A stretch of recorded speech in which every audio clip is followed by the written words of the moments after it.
Google didn't announce the Pixel 11. A phone case did.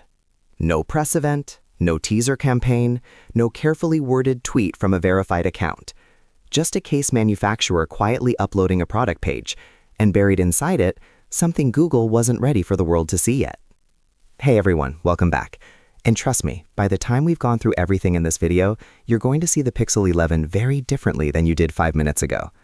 Now, before you dismiss this as nothing, hear me out, because context matters here. Accessory makers like Thinhorn don't design cases by guessing. They don't eyeball dimensions and hope for the best. They receive early engineering schematics directly from manufacturers, sometimes months before any public announcement, so their products are ready the moment the phone ships. Which means when a case design appears, it's not a rumor, it's a blueprint. And this one has details in it that nobody was supposed to notice yet. Let's start with the thing you'll notice first, the camera bar. For 3 generations, that thick horizontal strip cutting across the back has been Google's signature move. You can spot a pixel from across a room because of it. Some people love it. A lot of people find it wobbles on flat surfaces, catches on pockets, and makes the phone feel top-heavy in the hand. Here's where things shift. The case cutout tells a completely different story from what we've seen before. The bump looks slimmer, less aggressive, more flush with the back panel. And the shape itself has changed. Instead of that long, narrow oval strip, this version reads more like a wide, soft rectangle stretching across the glass. It's not a radical redesign. It's more deliberate than that. It's Google quietly solving the one complaint that followed every Pixel for years, without giving up a single thing that makes a Pixel look like a Pixel. That balance, if they've nailed it, is actually harder to achieve than starting from scratch. But here's where it gets genuinely interesting. And I want you to pay close attention to this part, because it's the detail that changes everything else. Inside Google, they're calling it Project Toscana. Right now, Pixel's Face Unlock is fast, convenient, genuinely good for everyday use. But there's one thing Google quietly won't let it do, and that's authorized payments. Think about that for a second. Google built the system, and they themselves don't trust it enough for anything sensitive. Project Toscana changes that calculus entirely. What's being described as infrared depth sensing, the kind of technology that maps your face as a 3-dimensional object, not a flat image. It works in total darkness, it can't be fooled by a photograph, it builds a model of your face that's specific enough to approve a bank transfer, unlock a health record, verify your identity at the OS level. If this lands the way the leaks suggest, Pixel stops being a phone that recognizes your face.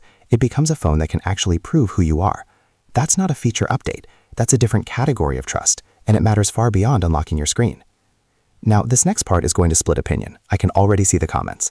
The Tensor G6, the chip powering the Pixel 11, reportedly ships with 7 cores, instead of the 8 you'll find in nearly every competing flagship. Early benchmark numbers are surfacing. They look underwhelming, and if you read only the spec sheet, you'd probably close the tab and move on. But here's the thing about benchmarks. They measure what chips are optimized to do, and Google has never once built Tensor to win a benchmark race. Think of it this way. A Formula 1 car and a pickup truck both have engines. If you measure them by payload capacity, the F1 car loses every time. But that's not what it was built for. It was built for a completely different kind of performance, one that doesn't show up in that particular test. Tensor exists to handle AI workloads, real-time translation, voice processing, computational photography, on-device inference. 7 cores built and tuned specifically for those tasks may well outperform 8 general-purpose cores that aren't. The early numbers are prototype noise. The real story only becomes clear when someone actually uses the phone, and that's not happening until much closer to launch. So, when you pull all of this together, a picture starts to form, and it's a more interesting one than the spec sheet suggests. A refined design that fixes the camera bar without erasing it, a face unlock system that could finally make Pixel competitive with the most secure phones on the market, a processor that's making unconventional choices in the name of AI efficiency. None of this screams for attention at first glance, but that's exactly the point. Google has never been the brand that shouts. They build towards something, quietly, until the moment it's ready. And from what these early signals are pointing to, the Pixel 11 might be the fullest expression of that strategy yet. Here's what makes this moment particularly worth watching. We're still early. This is the very beginning of the leak cycle. Camera upgrades, software features, hardware surprises, none of that has surfaced yet. And if the foundations look this deliberate this far out, what comes next might completely reframe everything we think we know about this phone. So here's what I want to know from you. Does a smarter face unlock system and a cleaner design move the needle for you, or are you holding out for something more dramatic? Drop it in the comments, I read through them, and they genuinely shape what we dig into next. And stay close, because the next piece of this puzzle might change the entire conversation.